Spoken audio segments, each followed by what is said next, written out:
Why? Can you tell me immediately?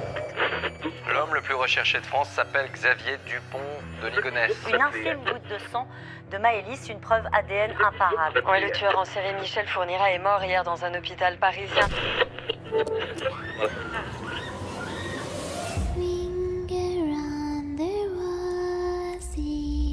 Bienvenue dans les Minutes de l'Horreur. Nous sommes de retour pour parler de la mort d'un adolescent prometteur. Kendrick avait 16 ans et allait au lycée, un lieu où il aurait dû être en sécurité et encadré par des adultes responsables.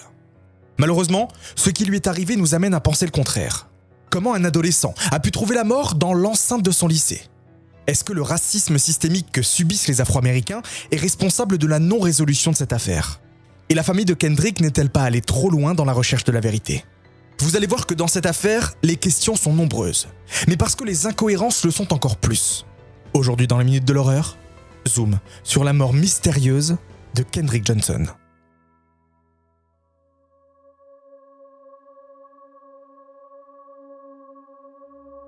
Kendrick est né le 10 octobre 1995, il vivait avec sa famille à Valdosta en Géorgie et il était scolarisé dans un lycée de la ville.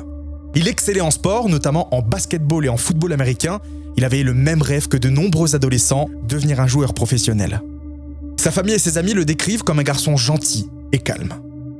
Le 10 janvier 2013 semble être une journée totalement normale pour Kendrick et ses camarades. Les vacances de Noël étant finies, ils viennent de retourner au lycée.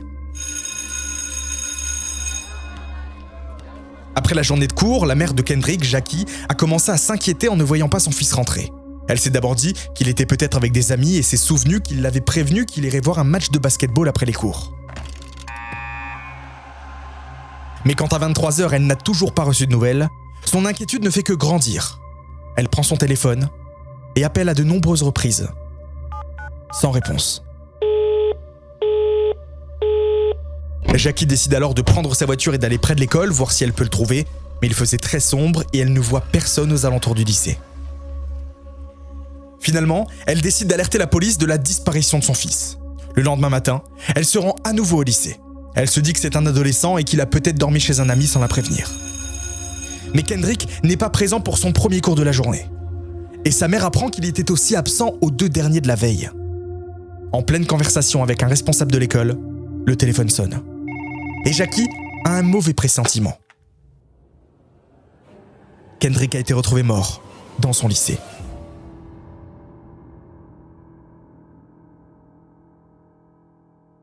L'établissement a 2 gymnases, un ancien où les élèves viennent pour traîner entre eux et un nouveau bâtiment pour les cours de sport. Le matin du 11 janvier, les élèves discutent avant la sonnerie dans l'ancien gymnase. Quelque chose va attirer leur attention. Dans un coin, de vieux tapis utilisés par les cheerleaders et les lutteurs sont entreposés. Ce sont de très grands tapis roulés, environ 1,80 m de hauteur pour 1 m de large, ils sont tous rangés à la verticale. Les élèves ont remarqué qu'un objet blanc est posé dessus. L'un d'eux grimpe sur les gradins et voit alors une basket et dans le tapis roulé, il aperçoit des pieds avec des chaussettes blanches. Au début, il pense à une mauvaise blague d'un autre élève. Ils vont alors demander si quelqu'un est là ou les entend. Mais personne ne répond. Ils se rendent vite compte que la personne à l'intérieur ne bouge pas. Ils courent chercher de l'aide pour le sortir de là. L'un d'eux appelle les urgences pendant que les autres essayent de sortir le corps du matelas. Quand la police va arriver sur les lieux, le tapis est par terre. Mais personne n'a osé le dérouler. Peut-être à cause de l'odeur de décomposition qui s'en dégage, du sang ou du vomi. Le cadavre est identifié comme étant celui de Kendrick.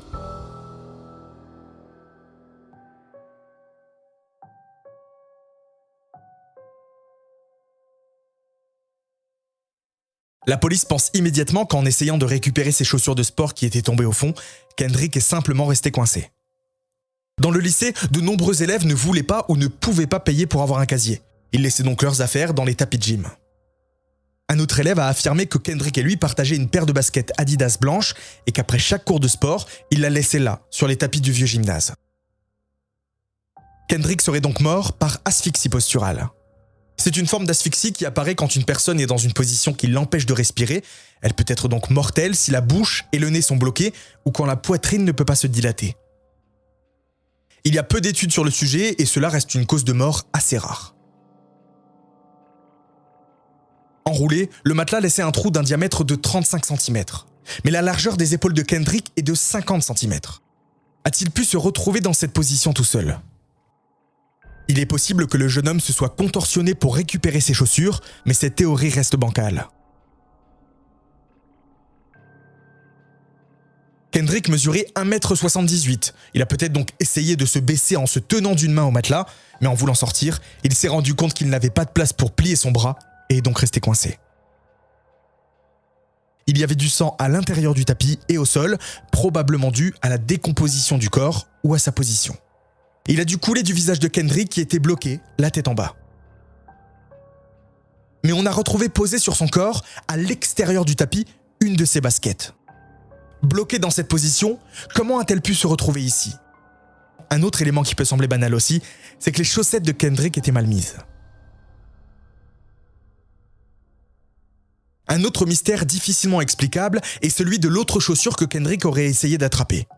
Elle était posée au-dessus de la flaque de sang, mais n'en avait pas dessus. Si le sang a coulé de son visage et que la chaussure était là avant, comment est-il possible qu'aucune goutte, aussi microscopique soit-elle, ne soit tombée sur la basket blanche ? Dans le gymnase se trouvaient également un sweatshirt et une paire de baskets orange et noire, ainsi que des traces de sang sur le mur. Le sweat et les baskets n'ont pas été gardés comme une preuve à conviction, mais le sang a été testé. Ce n'était pas celui de Kendrick et la trace semblait ancienne. La piste est donc aussi écartée.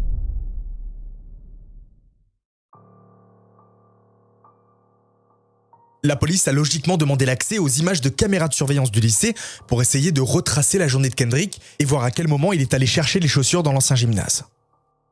Au total, 290 heures d'enregistrement provenant de 35 caméras ont été analysées par les experts. Il a été déterminé que 2 heures et 10 minutes d'enregistrement manquaient. Cependant, les caméras de l'établissement sont activées en cas de mouvement, ce qui peut expliquer qu'à certains moments, il n'y ait aucun enregistrement si personne n'est passé devant. Aucune caméra ne se trouvait dans l'ancien gymnase, ce qui n'a pas permis d'en savoir plus sur ce qui s'était passé dans le tapis de gym. D'après l'enquête, s'il avait agonisé dans le gymnase, il se serait débattu et aurait crié, mais personne ne l'a entendu et la scène de crime ne laisse pas croire à une rixe entre deux personnes. Suite à l'autopsie menée par le Bureau des investigations de Géorgie, la mort de Kendrick a été déclarée accidentelle à peine 24 heures après la découverte du corps. L'enquête n'a duré que 4 mois. La famille du jeune homme a eu l'impression que la mort de Kendrick n'a pas été prise au sérieux et que les investigations ont été bâclées. Serait-ce parce que Kendrick était afro-américain ? Ou est-ce que cette enquête précipitée avait pour but de cacher la vérité sur sa mort ? La famille a donc décidé de prendre les choses en main car la police a seulement exploré la thèse de l'accident.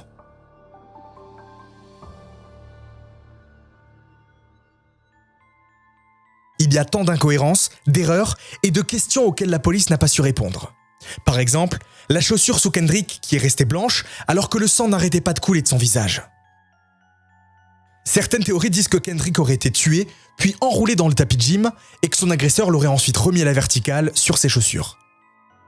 Selon le médecin légiste appelé sur les lieux, le corps a été bougé avant qu'il soit arrivé.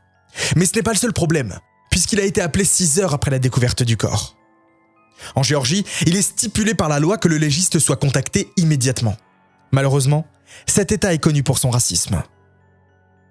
Malgré le temps qui s'est écoulé depuis la fin de la ségrégation, les Afro-Américains subissent toujours le racisme structurel, la discrimination et un accès à l'emploi plus difficile. Il est donc justifié que l'on se demande si les policiers n'ont pas traité l'affaire de Kendrick différemment en raison de sa couleur de peau. La famille Johnson a décidé de publier des photos et de relayer un maximum d'informations sur les réseaux sociaux afin d'attirer l'attention du public pour faire enfin avancer l'enquête. Une photo du visage gonflé et déformé de Kendrick a particulièrement choqué. Mais grâce à cette mobilisation, le 8 mai 2013, un juge a permis l'exhumation du corps de Kendrick. Une seconde autopsie a donc pu être menée. Les organes de Kendrick manquaient, son corps et son crâne étaient remplis de papier journal. La famille considère que les pompes funèbres n'ont pas fait un bon travail et le fait que les organes aient mystérieusement disparu a empêché des tests pendant la deuxième autopsie. Comment son cerveau, son cœur, ses poumons, son foie et tous ses autres organes ont pu être égarés au cours du transfert entre le bureau du légiste et la morgue ? Pourquoi les pompes funèbres ont-elles utilisé du papier journal pour l'embaumer ? Les questions sans réponse s'accumulent et les doutes ne font que se multiplier.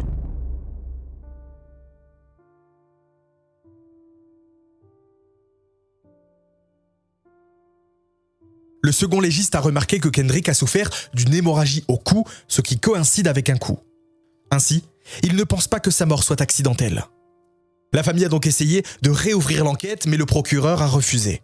De plus, la justice estime qu'il n'est pas illégal d'utiliser du papier journal pour remplir un corps. Il semblerait que cette technique était courante jusque dans les années 70. Et étant donné que les pompes funèbres ont offert d'embaumer le corps gratuitement, il est possible qu'ils aient juste voulu réduire les coûts. La famille Johnson pense que Kendrick a été frappé à mort étant donné l'état de son visage. Cependant, les experts en médecine légale affirment que son visage est dans cet état parce qu'il est resté 21 heures la tête en bas. Pour d'autres, c'est dû à la première autopsie lors de laquelle on a dû ouvrir son crâne pour retirer son cerveau et qu'en le refermant, les volumes de son visage ont bougé. C'est le père de Kendrick qui a identifié son corps à la morgue. Il a affirmé que l'endroit où son corps était gardé n'était pas correctement réfrigéré.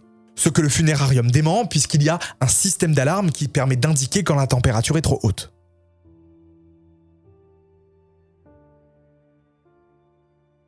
En 2018, le corps de Kendrick a été exhumé une deuxième fois et une troisième autopsie a eu lieu. Celle-ci confirme que Kendrick a reçu un coup, possiblement avec une haltère. La famille pense que la mort de Kendrick est liée au harcèlement qu'il a subi au lycée. En effet, 1 an avant sa mort, il s'était battu dans un bus avec d'autres élèves. Certains s'en prenaient à lui sans que les professeurs ou d'autres employés n'interviennent. Les parents ont attaqué en justice l'école, la police et d'autres personnes qui n'ont pas été nommées mais ont perdu à chaque fois.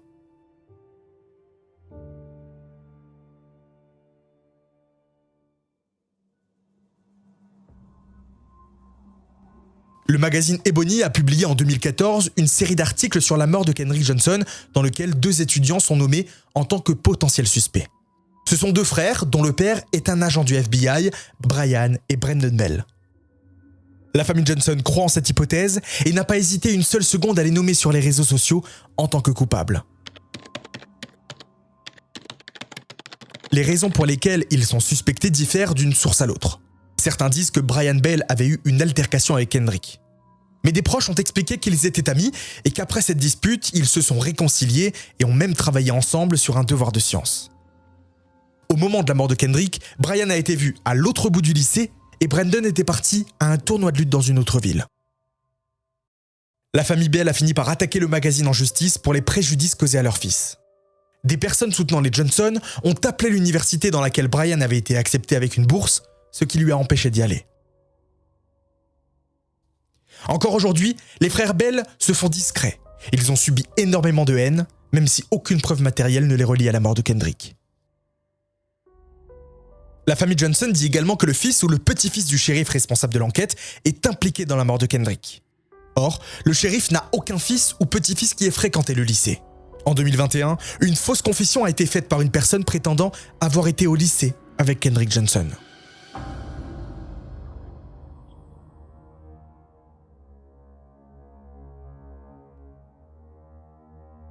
Au final, la mort de Kendrick est devenue un exemple du racisme qui gangrène le système judiciaire américain. Peut-être que sa mort était simplement un accident, mais la négligence des policiers et la façon dont cette affaire a été traitée soulèvent trop de questions. Malgré tout, la famille de Kendrick continue de se battre pour découvrir la vérité.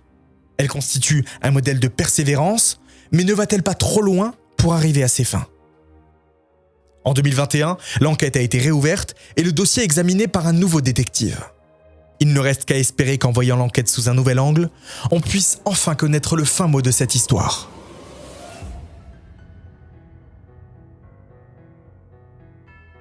Merci d'avoir écouté ce nouvel épisode sur Kendrick Johnson, une mort très mystérieuse. Si vous avez des questions, des interrogations, je vous attends sur Instagram, @lesminutesdel'horreur, où je pourrai répondre à toutes vos questions. Pour soutenir ce podcast et cette équipe qui travaille dessus, n'hésitez pas à vous abonner, à mettre 5 étoiles sur Apple Podcast et bien sûr à le partager à tout votre entourage pour le faire connaître encore plus. Je vous remercie encore une fois d'être si nombreux chaque jour à écouter les Minutes de l'Horreur, à le partager, à me faire des retours sur Instagram, c'est vraiment extraordinaire. Et petite surprise pour le mois de décembre, nous aurons un calendrier de l'Avent qui s'appellera Bloody Christmas. Et chaque jour, jusque Noël, on vous sortira un épisode de 3-4 minutes sur une affaire qui peut être du vol, de l'escroquerie, des meurtres, des tueurs en série, bref, plein de petits trucs, notamment le premier épisode de Je vous le dévoile, ça va être le premier meurtre connu de l'humanité. Je vous donne rendez-vous donc en décembre tous les jours, du 1er décembre au 24 décembre, et nous aurons 2 gros épisodes de 15 minutes comme d'habitude, le 25 et le 31.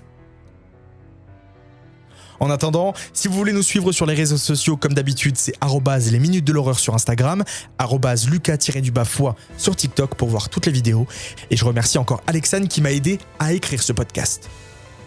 Quant à moi, je vous donne rendez-vous très bientôt, en décembre donc, pour découvrir de nouvelles affaires criminelles. Et en attendant, comme d'habitude, ne faites confiance à personne.